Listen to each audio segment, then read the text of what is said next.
Everybody, thank you again for joining us today for this shared lesson in history and culture with Engine Buddies Liza and Anaya. And just a few items of note before we get started.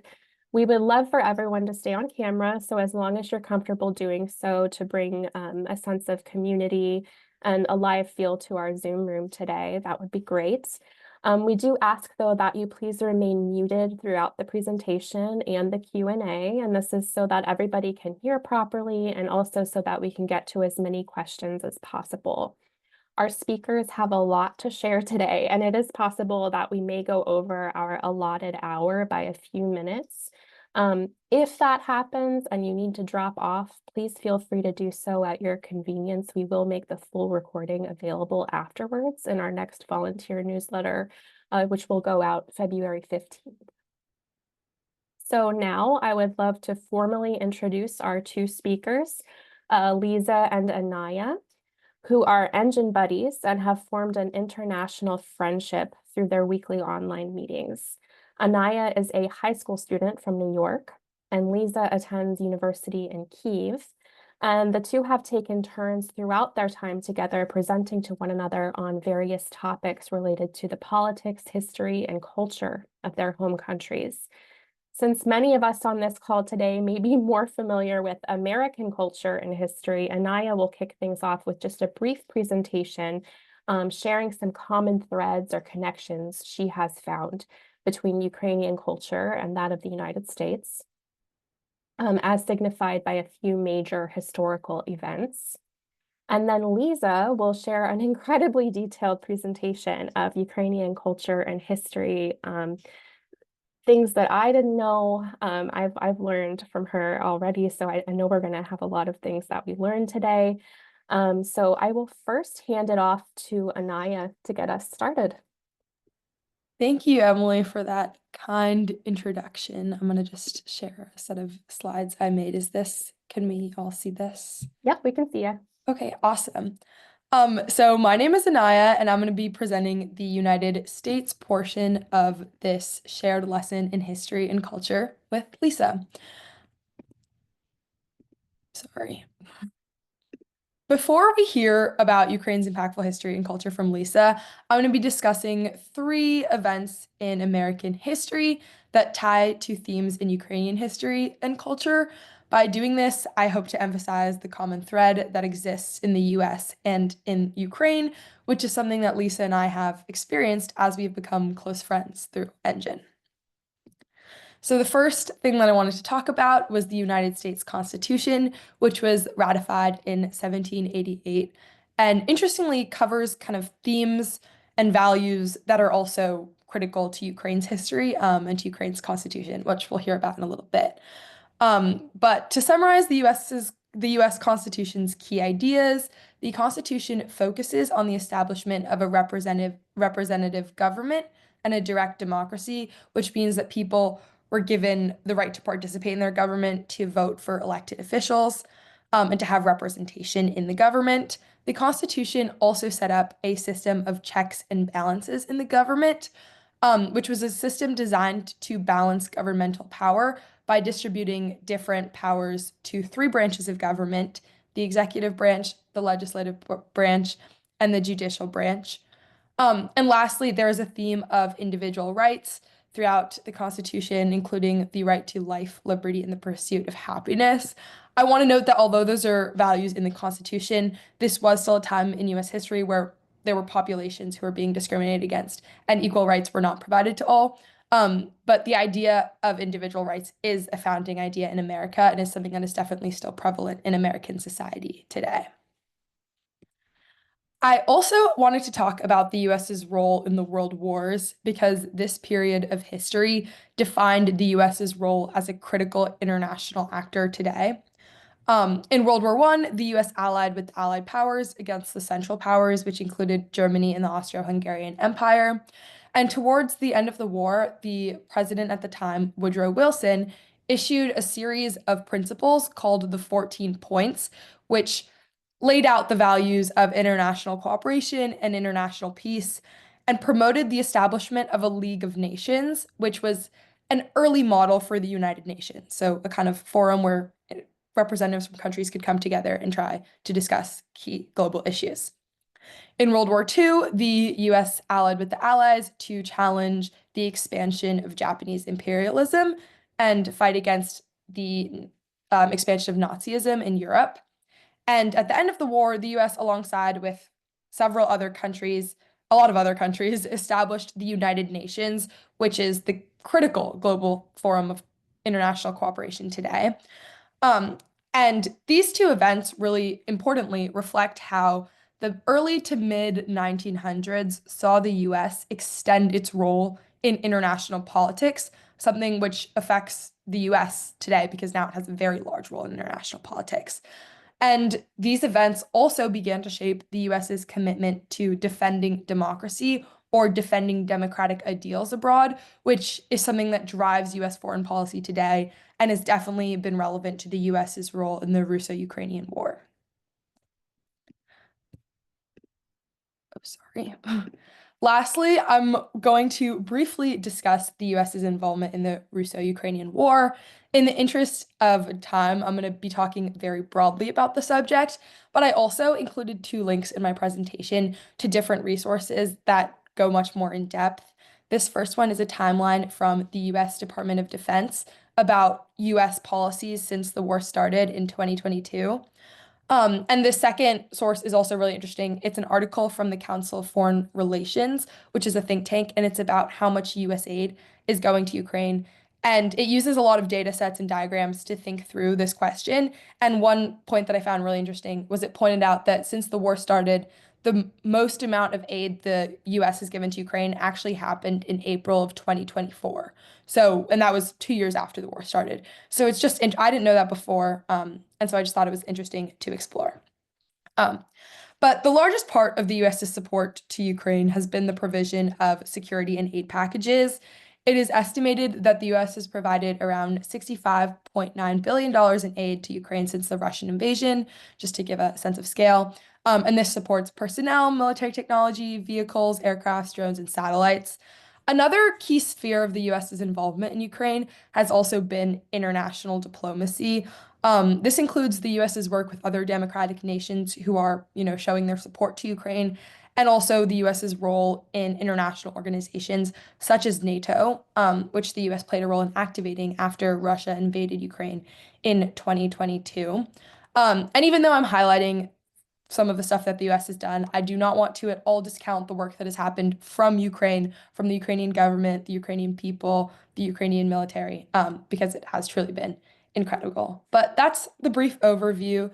Thank you guys for listening. And I'm now very excited to hear from Lisa about Ukrainian history and culture because now more than ever, I think it's so, so important. And I've firsthand experienced how impactful it can be. So thank you. Hi everyone. First of all, thank you, Anaya, for this incredible presentation. My name is Liza, and I'm Ukrainian, and today I will be presenting to you about Ukrainian history. I hope that you learned something new today. And to start, I want to explain a little bit the Latin phrase you can see here on the slide. Peraspera ad astra, which means through hardship to the stars, is a phrase that I use here for a reason. While preparing for this presentation and reflecting on Ukrainian history, this was the first phrase that came to my mind, and there is a reason for that. If some of you are already a little bit familiar with Ukraine's history, you might agree with me. And from its early days in the 12th century, through wars, revolutions, resilience to the full-scale invasion that started in Ukraine in 2022, we can say that Ukraine has endured many hardships.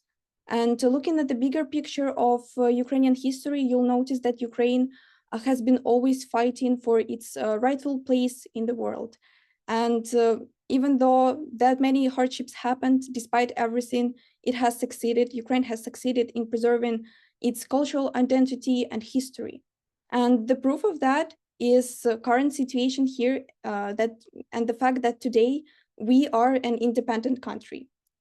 With that in mind, my goal today for this presentation is to walk you through some milestones of Ukrainian history, some defining moments that have shaped Ukraine and that defined who we are as a nation right now.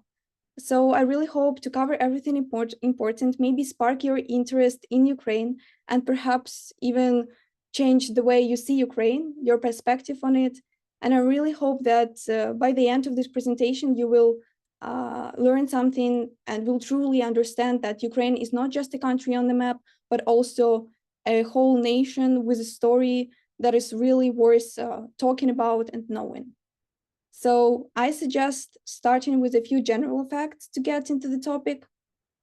Ukraine is the largest country in Europe that is wholly situated in Europe. It consists of 24 oblasts, which is like regions, plus Crimea. It has been independent since 1991, with Kiev as a capital of Ukraine. And I also want to mention here that a lot of foreign speakers may make this like little mistake by saying Kiev and not Kyiv. There is a huge difference because Kiev is a Russian pronunciation of the capital of our country, and Kyiv is the Ukrainian pronunciation. And it's really important to say, like, pronounce the word correctly, because even though, like, I know it's a little bit harder to pronounce for foreign speakers because Kiev is kind of easily to say than Kyiv because of the E sound, but I just wanted to make sure to mention that. Ukraine has a population of around 40 people, and it is a republic with a semi-presidential system of the government. Let's move on to the symbols of Ukraine. Ukraine has a very rich cultural heritage, and many of its symbols carry really deep historical and emotional meaning. I suggest taking a look at some of the important ones. The first one is Trezub. It's a trident.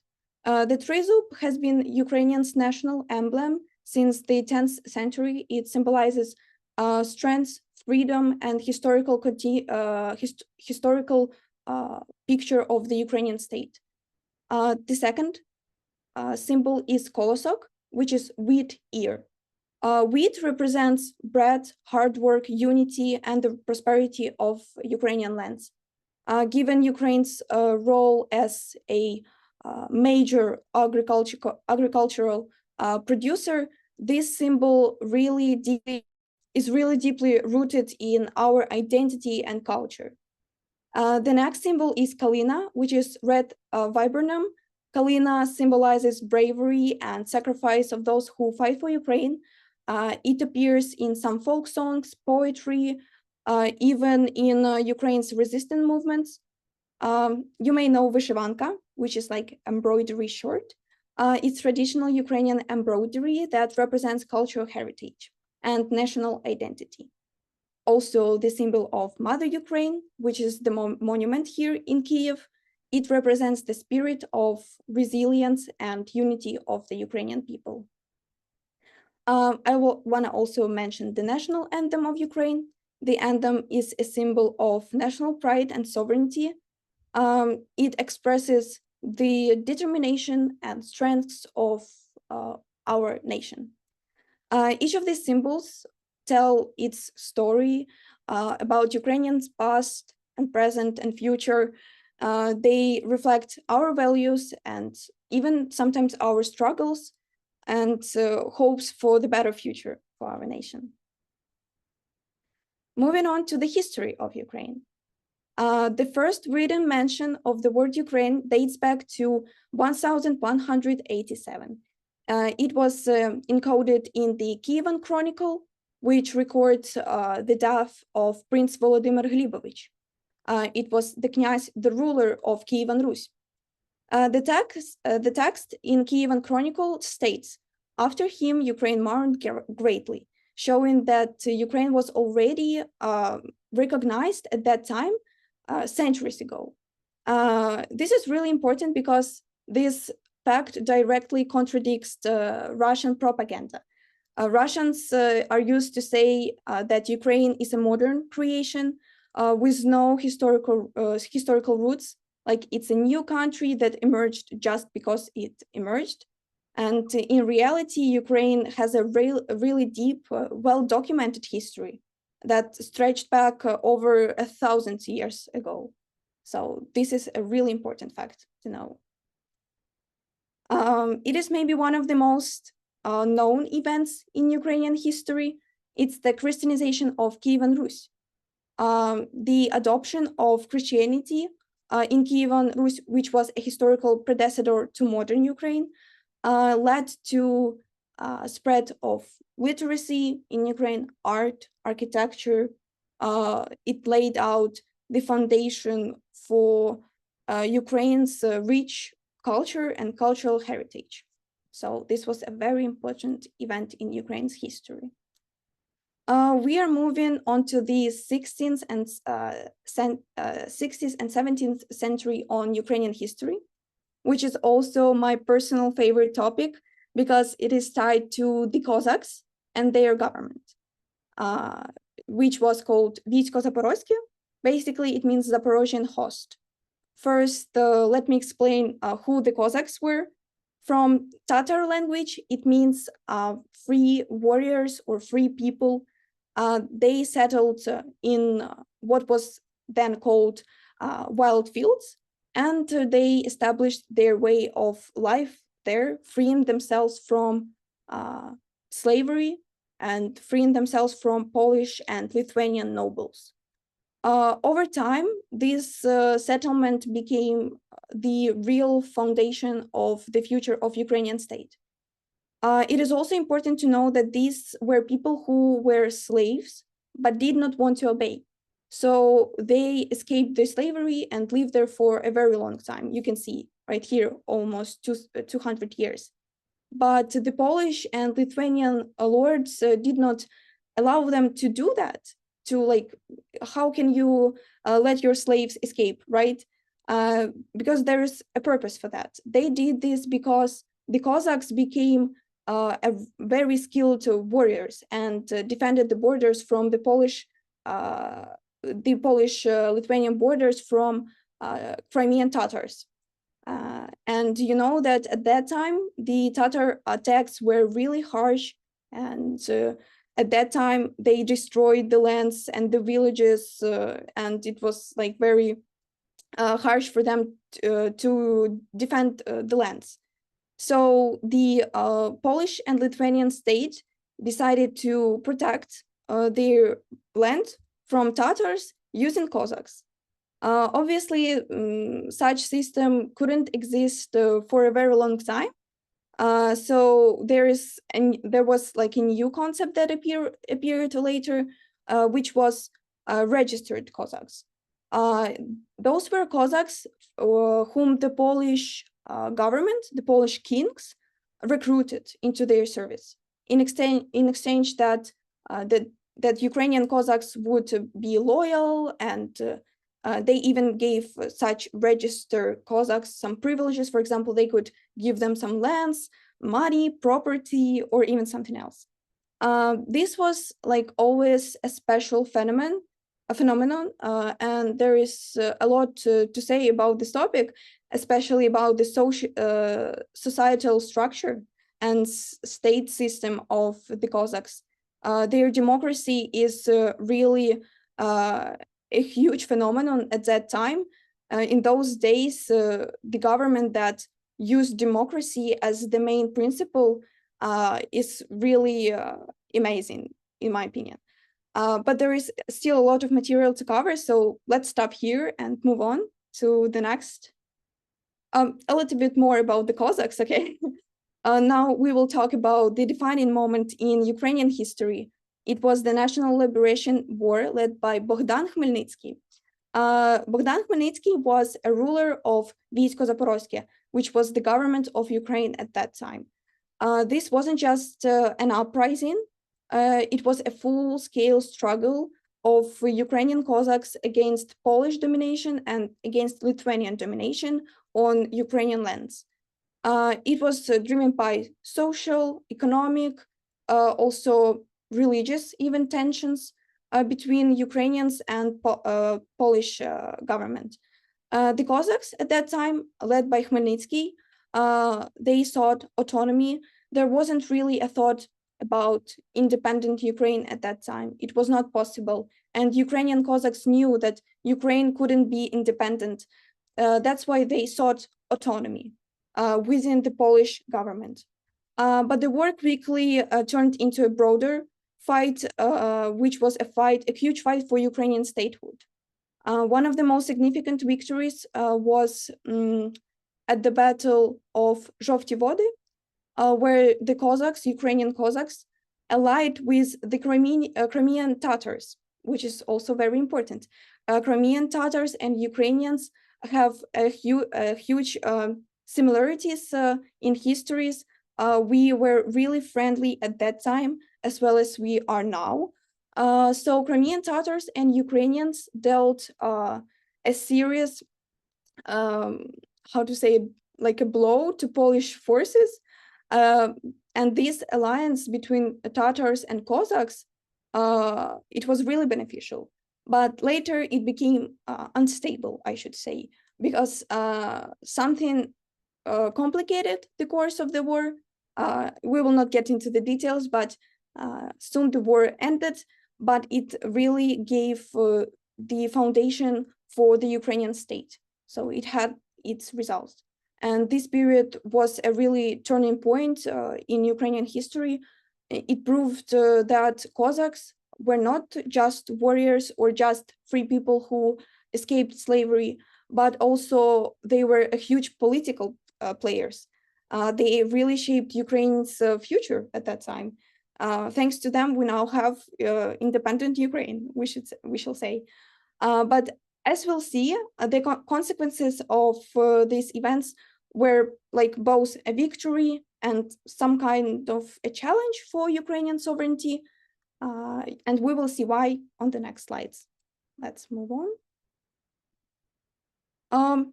Here is a really interesting fact, because there is an interesting parallel here, the preamble of Pylip Orlik's constitution. To start, Pylip Orlik was like kind of a hetman, so a ruler of Ukraine at that time, and he wrote a constitution of Ukrainian Cossacks state. So it was not the constitution of Ukraine, because at that time there was no such like name for Ukrainian lands as Ukraine, but there was a Vійсько Запорозьке, so Zaporozhian host.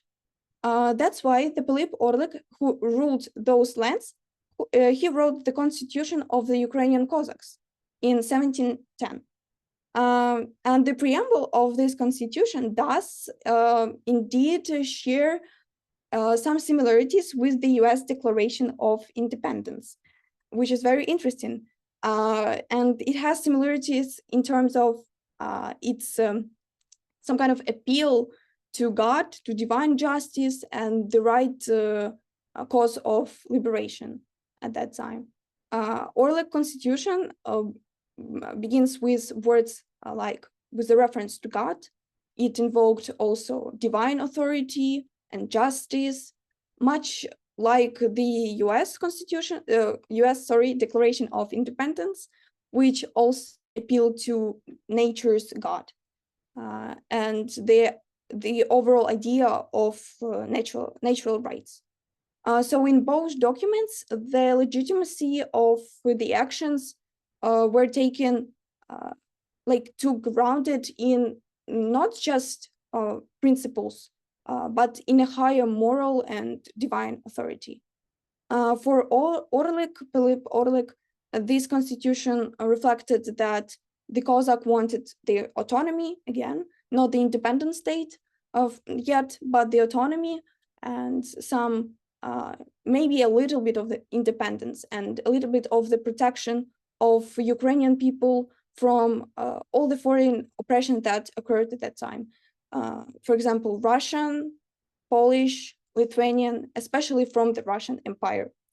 And this makes this document both like a legal document, but also a symbol of declaration of Ukrainian self-determination of the nation, and similar like in the US Declaration of Independence, it asserted like a similar spirit to that. It is also important to mention that Orlik's constitution was not, unfortunately, implemented due to the political circumstances of that time. But it is also important to mention its ideas became the foundation for following constitutions. And also it became a foundation for documents in various European countries, because Philip Orlik's constitution was one of the first constitutions in Europe, which is like why it became like a base for other documents. It can be said also maybe that it was a prototype for later constitutional documents in Ukraine, because similar principles are now in the Constitution of Ukraine, in the preamble. So it was a very important document at that time.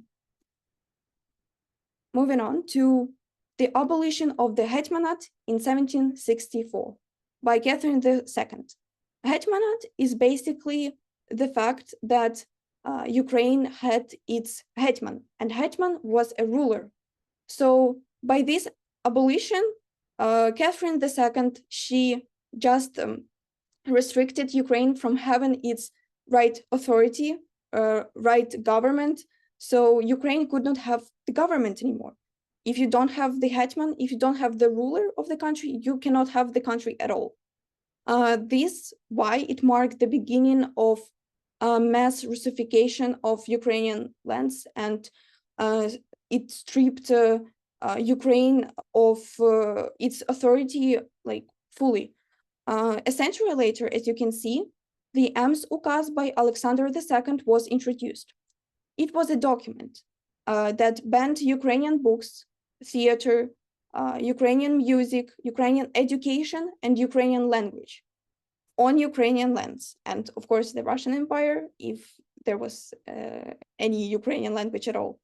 The Russian Empire refused to recognize Ukraine as a distinct nation, and also refused to recognize Ukrainian language as a language.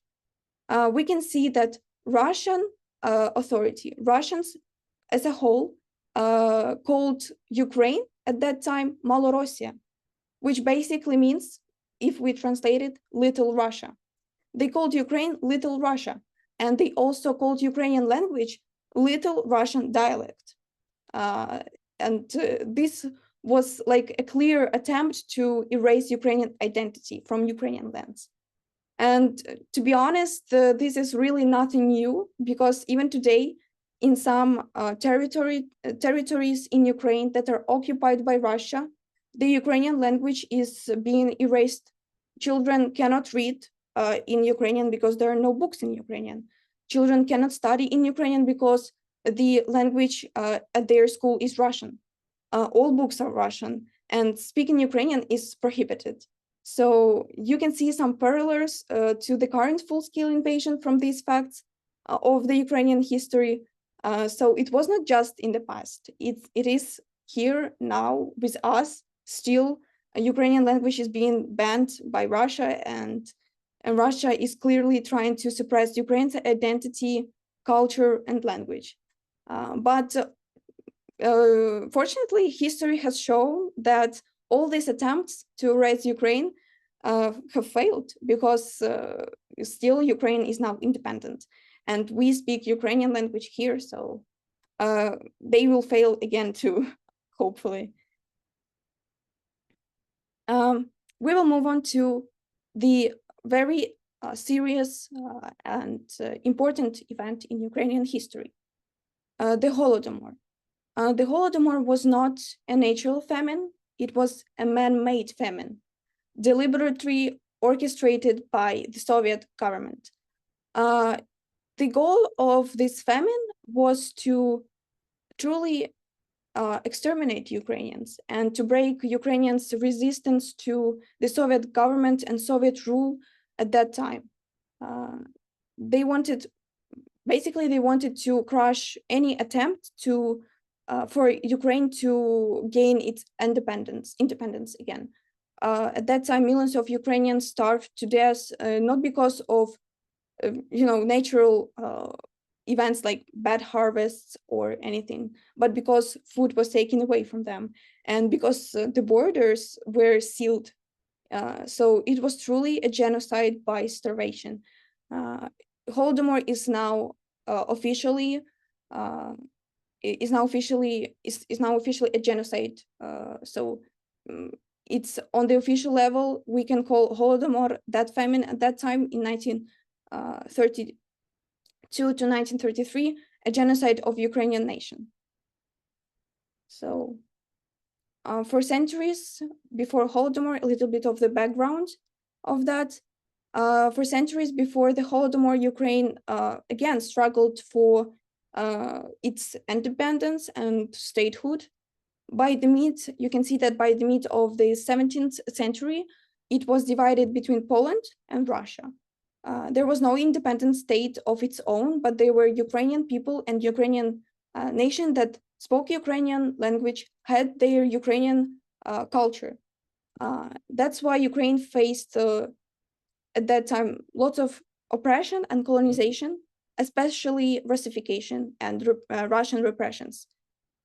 It was this stage, like these all events, they really created good conditions for Russian and for the Soviet policies to target Ukrainians even more aggressively, because in this vulnerable state, Ukraine could not resist, because if you don't have like your distinct country, borders and everything, it is really hard to find those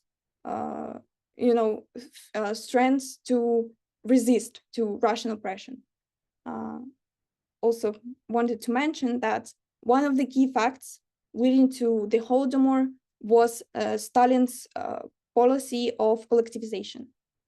That meant at that time that Ukrainian farmers had to work together collectively.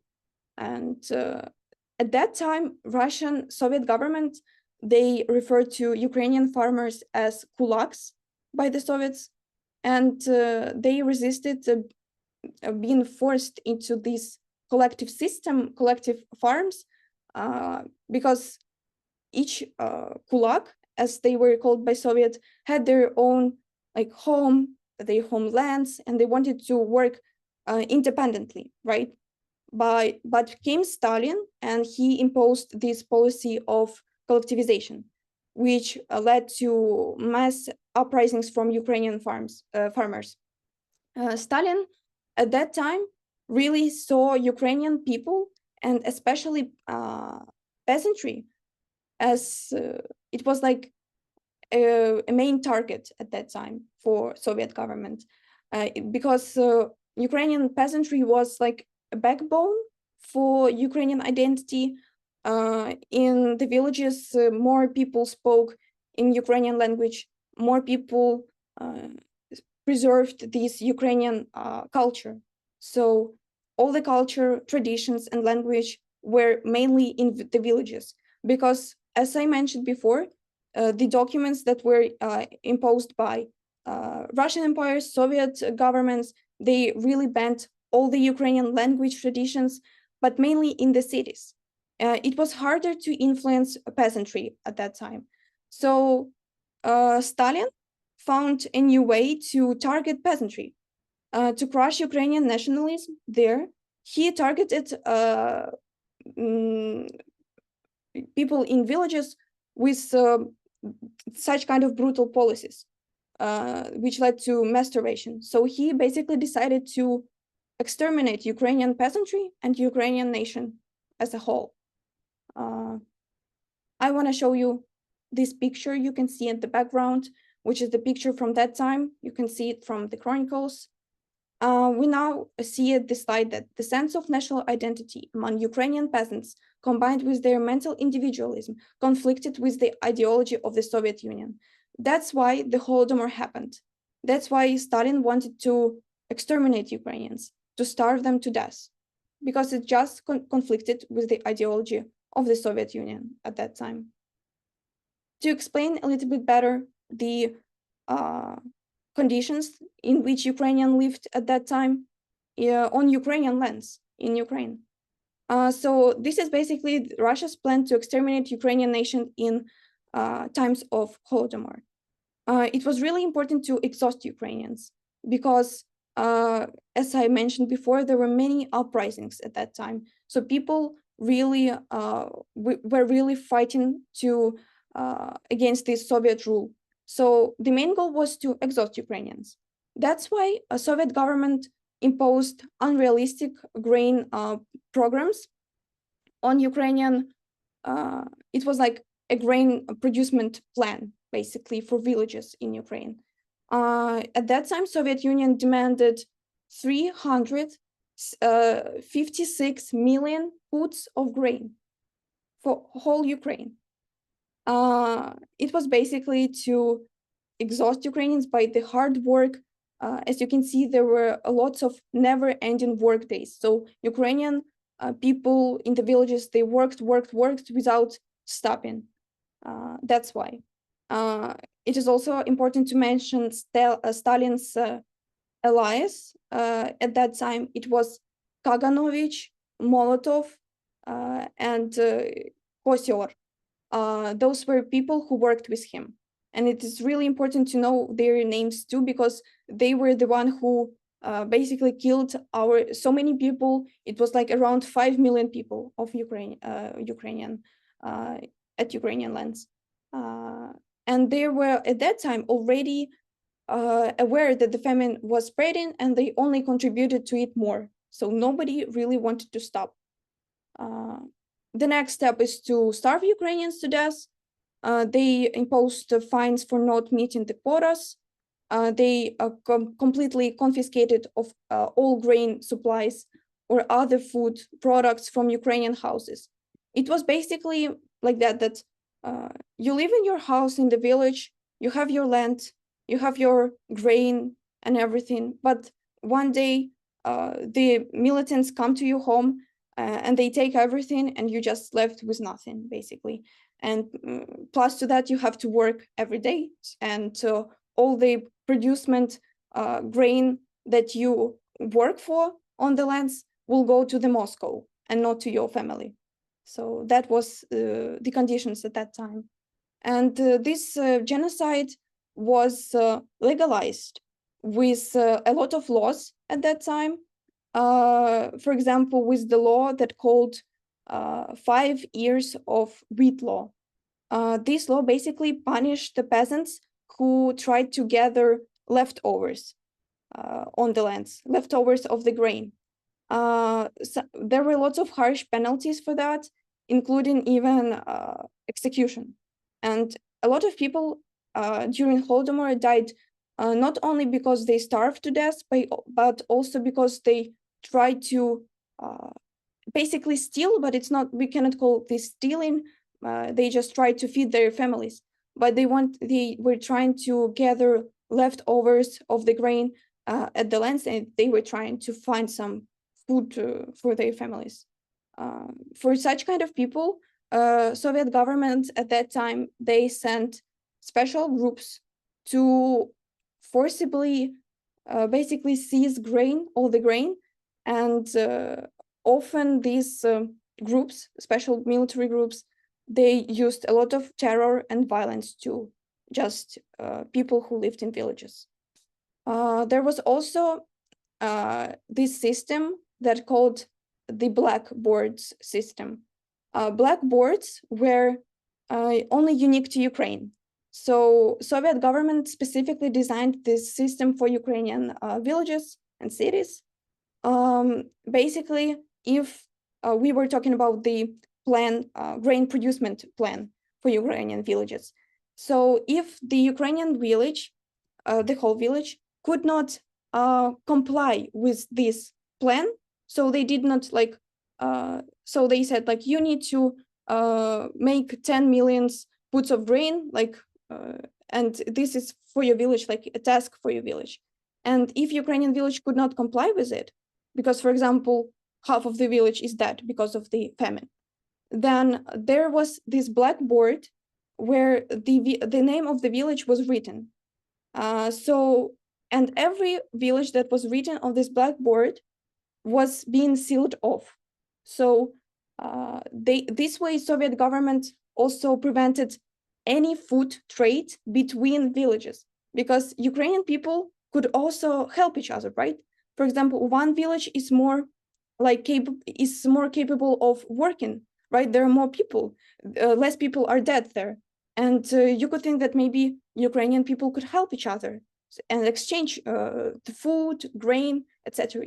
But by this rule, Soviet government, they prevented any trade or delivery and restricted movement between villages. So Ukrainian people couldn't even help each other. So such actions of the Soviet government, they really show that they were trying to destroy Ukrainians' population and culture once again. And they were only applied, it is really important, they were only applied to Ukrainian regions and not to other regions and republics of the USSR. So yes, also the third point of Russia's plan was to physically trap Ukraine, because Soviet government isolated almost 23 million people, as you can see. So what they did was they blocked all escape routes. They shut all the villages, so you couldn't even leave the village if, for example, there was no one else to just live with.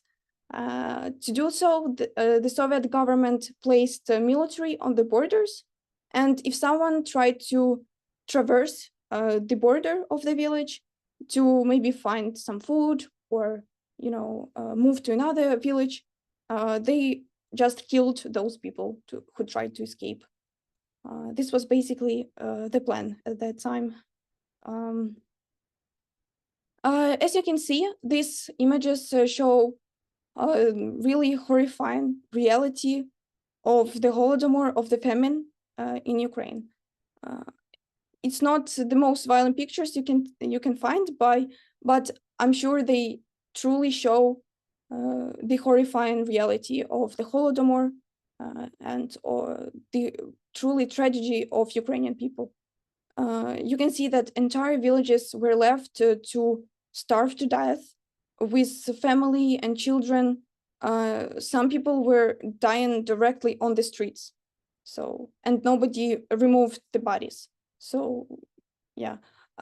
Also, the Soviet regime denied food to Ukrainians, even when the grain was exported abroad. So some people, even Ukrainian people who lived in villages, some of them could work as a transporter of the grain. And even for such people, the grain was being denied too. So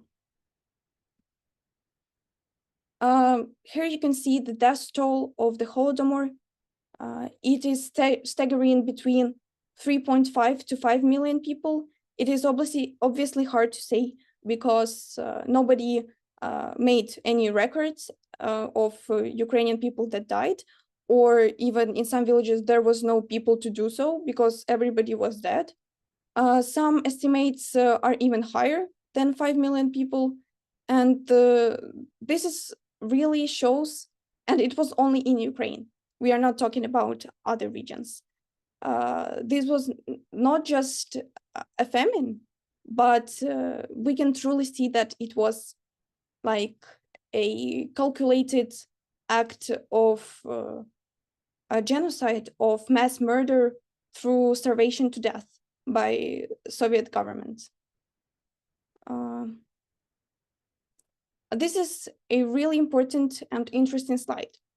At that time, Soviet propaganda blamed rich Ukrainian farmers for the famine, not themselves, of course.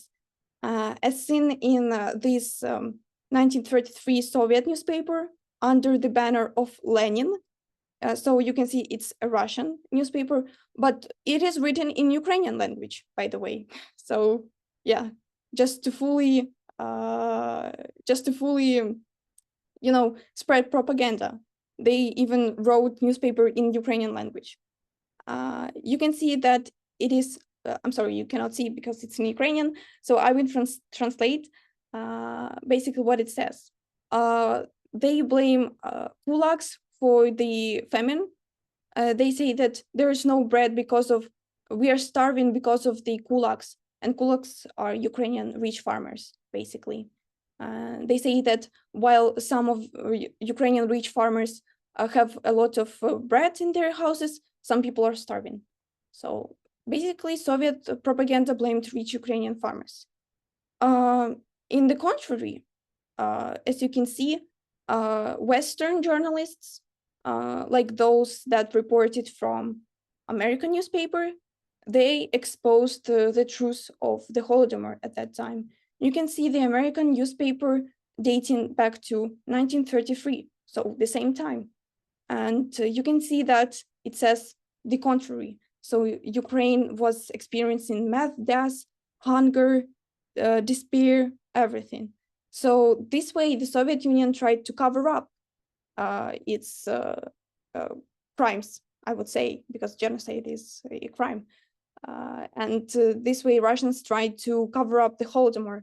But as you can see, the truth could not be completely hidden because other foreign newspapers, they showed the reality.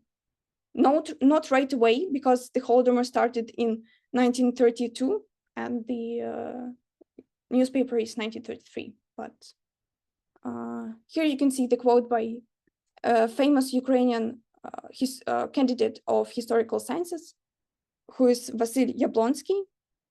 He said that the Holodomor was maybe is perhaps one of the greatest tragedies in the 20th century of Ukraine, which is really true, as you can see now. One of the first journalists to show the truth about Holodomor in Ukraine was Gareth Jones. He was a British reporter who risked his life and went to Ukraine to document everything in Ukraine that was happening. He basically wanted to tell the world that the hunger, the famine is in Ukraine, the Holodomor is happening in Ukraine.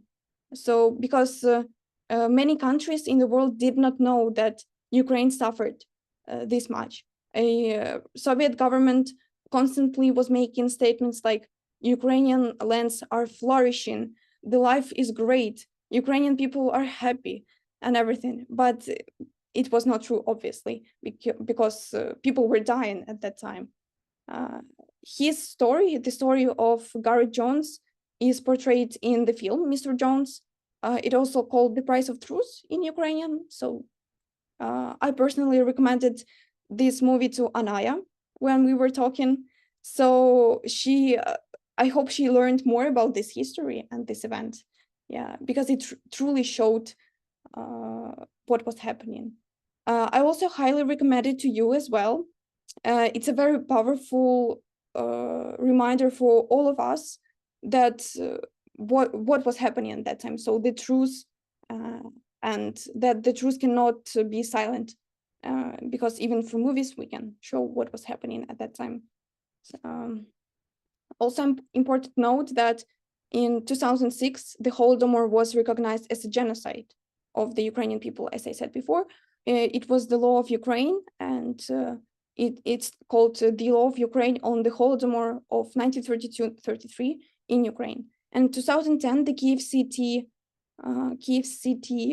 Court, appealing court, it confirmed that the genocide actually occurred, and it was not the natural famine, but it proved that Stalin, Molotov, Kosior, Kaganovich, all these people, they intended to destroy part of the Ukrainian nation by starving them. This is all about the Holodomor. We will move on to the Ukraine in the World War II. Ukraine became a major battlefield between Nazi Germany and the Soviet Union. It was from 1941 to 1945, which is commonly called like Nazi Germany's Soviet Union War. Here we call it like that. The Soviet Union at that time used the slogan for the war, so everything for the front, everything for the victory. This slogan was calling on all resources, but basically all resources from Ukraine. It also included the lives of ordinary people, Ukrainian people, to support basically the war. A lot of people who fought for Soviet Union were Ukrainian people too, and basically the whole territory of Ukraine became a major battlefield. So all the damages that were made during the World War II were made to Ukraine directly. In addition to that, in addition to the devastation war and losses and damages, in 1944, the Soviet government made another crime. So Soviet government deported the Crimean Tatars from their homeland, Crimea. It happened also with like some kind of a plan. First, the Soviet government accused Crimean Tatars of collaborating with the Nazis. So they decided to accuse them of the crime and to use this accusation of like a reason to make this brutal action, to make this deportation of the Crimean Tatars. That's why they just accused them without any reason. It was not justifiable under any law. They just accused them because they wanted to, and they deported the Crimean Tatars from their homeland, Crimea. It was another really brutal action from the Soviet government, because it was a whole campaign for exterminating this now not the Ukrainian people, but Crimean Tatar people, who are very connected to Ukrainian people as well, as we've talked in the first minutes of my presentation. So during and after the war, Crimean Tatars really struggled because of this deportation. Even now, many of my friends, their grandparents and parents, they still remember these harsh times. And my friends that my age, they often tell stories, really tragic stories about this deportation. So it is still a very important topic till now.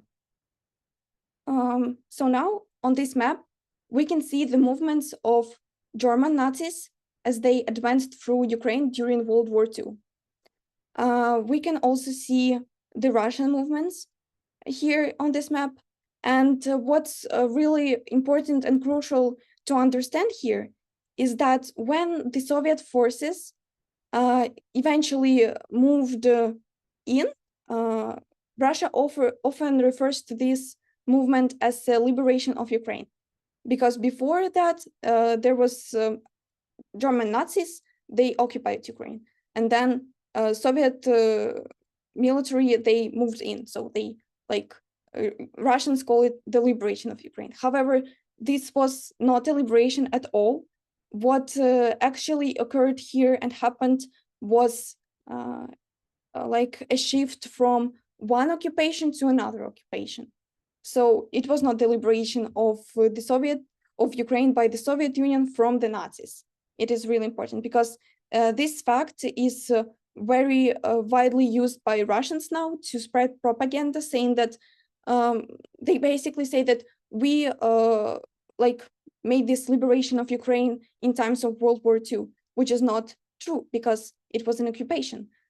It is true that in the beginning of Russian movements like this liberation, Ukrainian people saw it as the liberation, because after Nazis, Ukrainian people were really scared. And actually, Ukrainian people greeted Russian forces at first.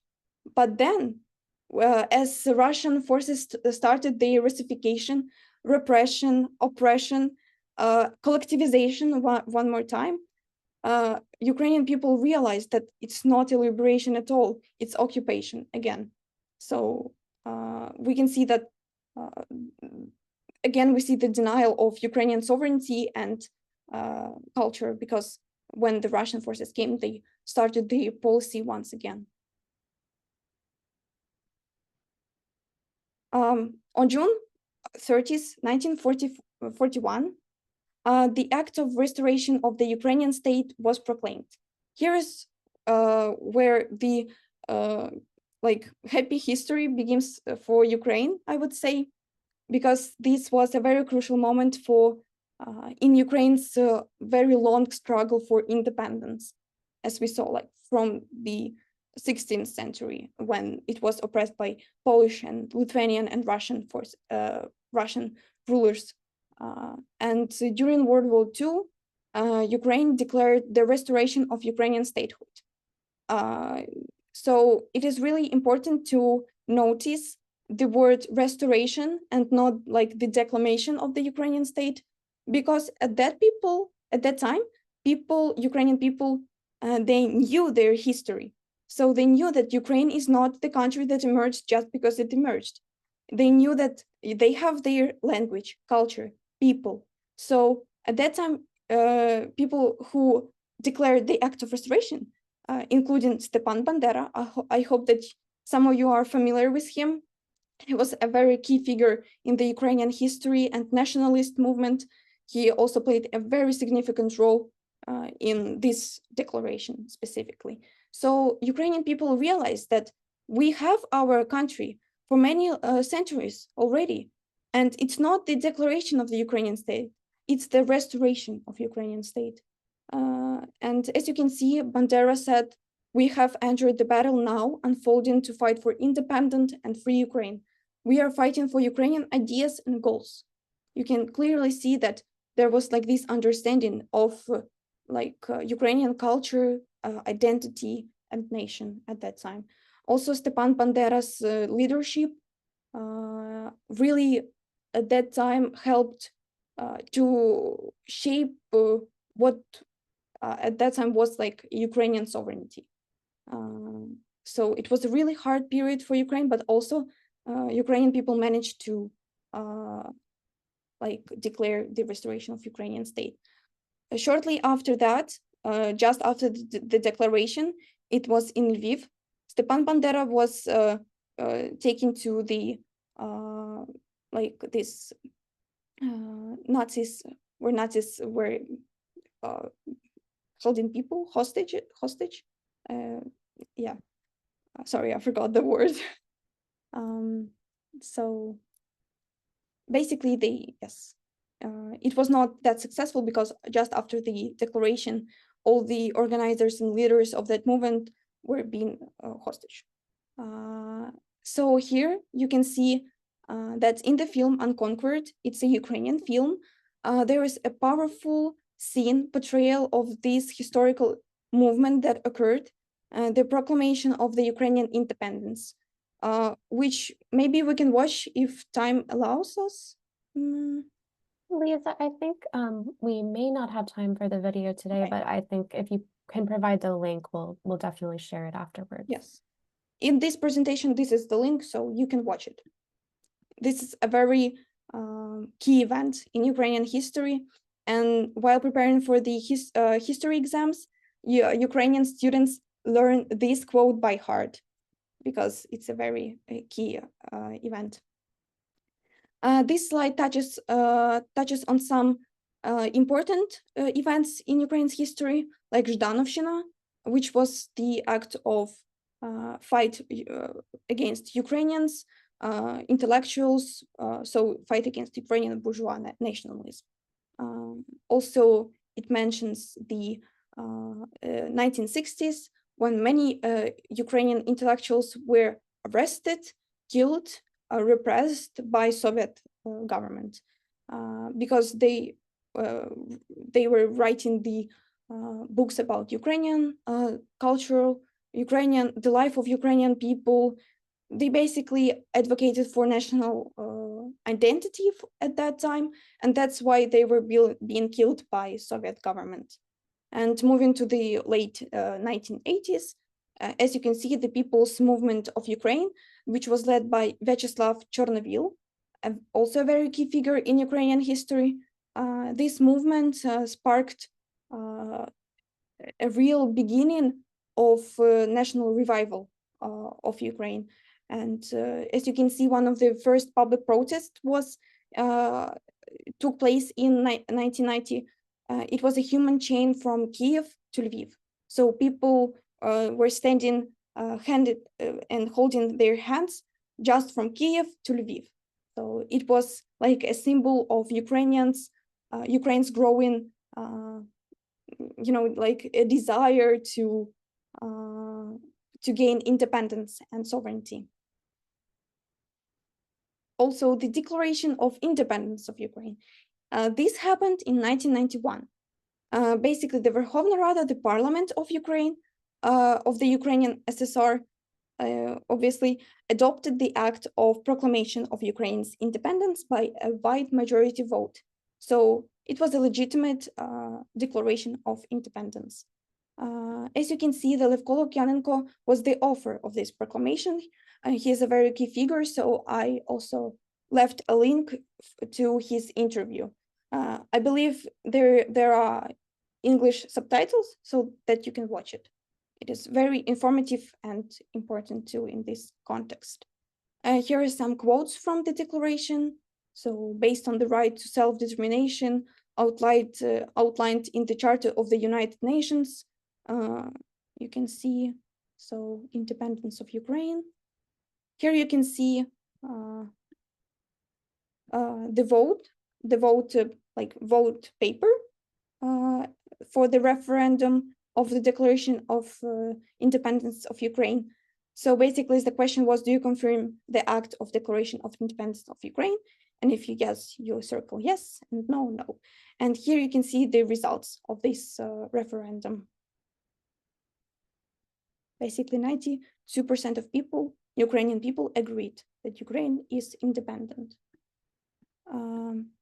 We are moving on to the Euromaidan and Orange Revolution, just to quickly give the understanding of these events.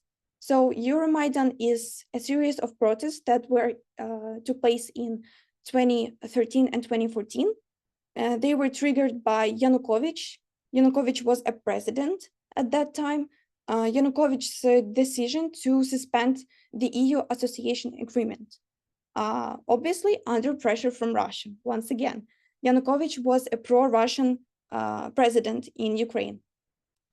Many events happened here, many protests, many tragic events. Also, as you can see, over 100 deaths, which are now called Heavenly 100 in Ukraine. We even have the metro station called, not the metro station, but metro station like Maidan Nezalezhnosti, where this Euromaidan took place, but also the street Heavenly 100. So the result was that Yanukovych left the Ukraine, basically escaped, I would say, and there was a great shift towards pro-European policies in Ukraine, thanks to Ukrainian people who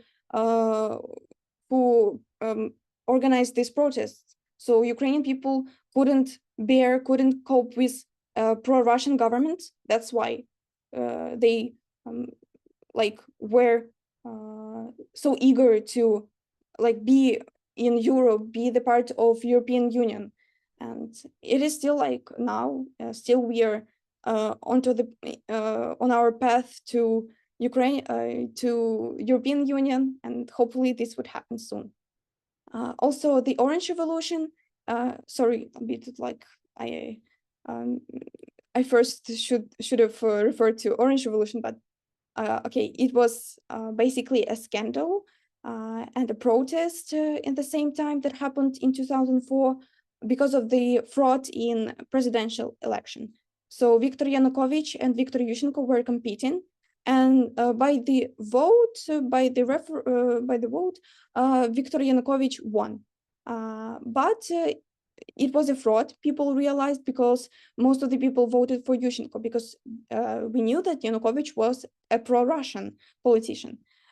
So this led to a series of protests. Once again, the result of this was that the Supreme Court of Ukraine canceled the Yanukovych victory, and Viktor Yushchenko became the new president of Ukraine. Moving on to the 2014, Russia launched its first invasion of modern independent Ukraine, starting with the, as you can see, occupation of Crimea. This happened by the so-called green men, Russian men. They were soldiers without insignia, if I'm not mistaken, right? Mm-hmm. So it wasn't, yeah, thanks. They conducted this sham referendum in Crimea. They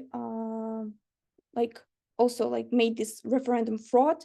So the results of the referendum said that 90% of Crimean people want to be the part of Russia, which was basically not true, because it was a sham referendum organized by Russia.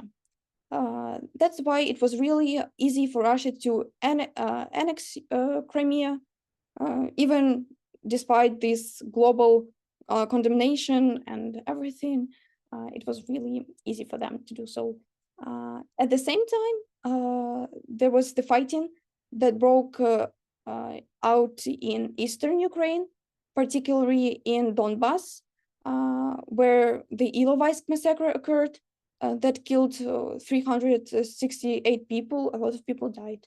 And sadly, the Minsk agreement that were signed were supposed to bring peace and to end this war, but agreements failed to stop Russia aggression and its ambitions in Ukraine, sadly. Now we are here at the full-scale invasion by Russia that began on February 24th, 2022. This event, I would say, is deeply personal to me as a Ukrainian, because I was in Kiev when it started, and I experienced all the shock and the terror just firsthand as I was here. In those days of Russia's early war, we faced a lot of airstrikes, blackouts, and fear of just basically what you would feel when the war starts, right? I still remember looking out of the window and seeing Russian tanks just on the streets of Kiev.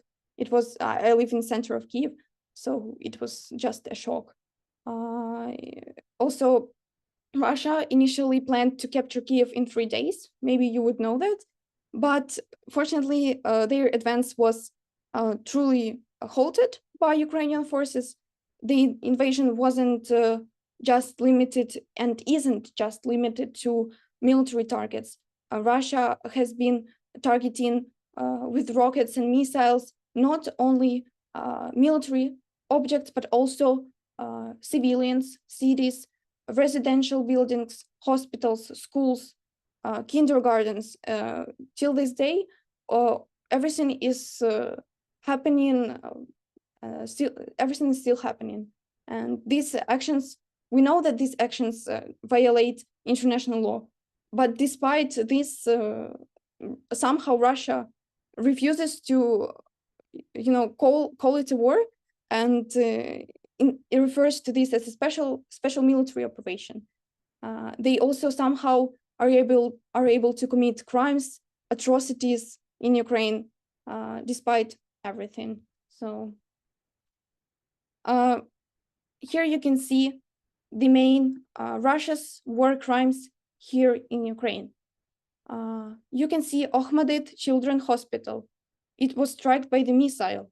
While many children were under operation, maybe many children were in the building just because they were sick with really bad illnesses.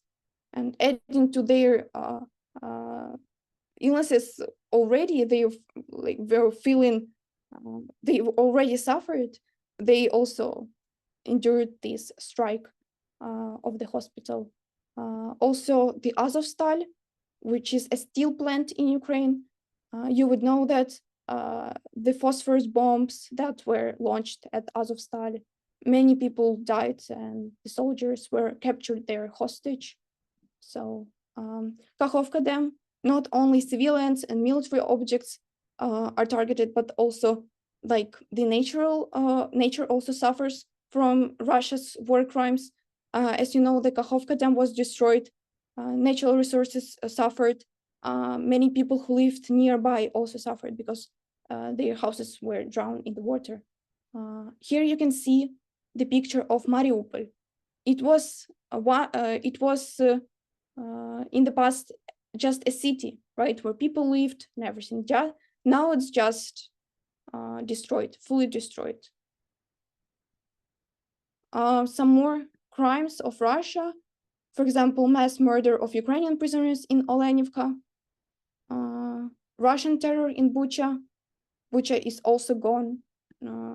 Many people died. It was a true shock and just terror in Bucha. Also in cities like Izum,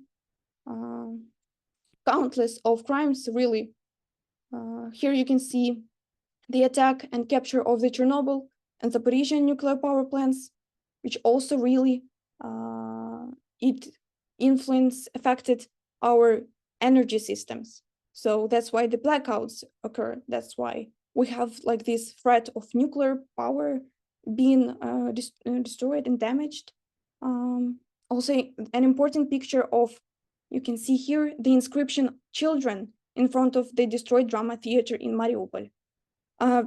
So basically, during the air alert, children were hidden in the basements of this drama theater, and that's why someone of them wrote "children" on the near the drama theater, so that the Russian forces that were trying to launch a drone or a missile, they were hoping that Russian soldier who maybe launched this missile or drone saw the inscription "children" and stopped. But unfortunately, it didn't stop Russian forces. They still launched this drama theater, and many children they suffered.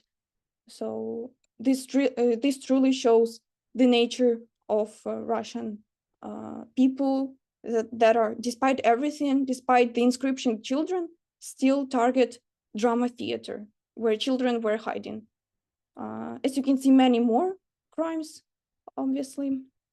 Hey, Liza, Yeah, I think we're going to need to wrap up in just yeah. a minute or two. I'm sorry to interrupt you. No, that's I do okay. want to be respectful of everybody's time here. Yes, Maybe we can just do this last slide and then go ahead and of take some course. questions. Of course, that's okay. I also wanted to show some of the pictures of my hometown, Kiev. Here you can see of my university that was also launched by the drone. And you can see that all the students, they came to help restore our building of my university. And yes, this would conclude my presentation. As we've seen throughout the whole Ukrainian history, from the very beginning, Russia has tried to crush the Ukrainian spirit, the spirit of Ukrainian people, whether through famine or wars or terror or oppressions. We still have our culture, nation, and language, even though we are in this hard situation and brutal invasion of Russia. With the help of our international partners, and thanks to our armed forces of Ukraine, we are still standing strong. And I believe that we have an incredible resilience of our Ukrainian people. And I really believe that we will endure and we will win. And I want to thank you for listening to and dedicating your time to listen to Ukrainian history and American history too. I also encourage you to explore official Ukrainian resources for accurate information. I will send out a few links in the chat, if that's okay, of some sources where you can learn about Ukraine, where you can read in English the news about Ukraine, the official websites. So thank you all for your attention, and I hope you learned something new. Thanks. Thank you so much, Lisa. I do want to be, again, respectful of everybody's time. I wish we had an hour more to listen to you, Lisa, because you were just an incredible speaker. And I love how you personalize these historical lessons and really help us envision what people were experiencing. I don't think that, I can speak personally as an American that we just have not heard a lot of these things in our history classes. So thank you. Thank you for your time. And thank you so much, Anaya, for your time and helping us understand also the connections that you've seen in Ukrainian history as well. Again, this full recording and slides will be available in our next volunteer newsletter, which will go out next Saturday. And if you have any feedback or questions in the meantime for me or any of our speakers, please feel free to reach out. I'll go ahead and put my email in the chat here. If you have come up with a question that we weren't able to answer or anything like that, we can definitely follow up later. So thank you so much. Please feel free to drop off at any point. Stick around for a minute or so, just so Liza can put her links in here. I think you wanted to put some links in, Liza, or there we go. Thank you. And we'll make sure to distribute these links as well. Thank you, everybody, for attending today. We will go ahead and end this meeting, but thank you again, and see you all soon.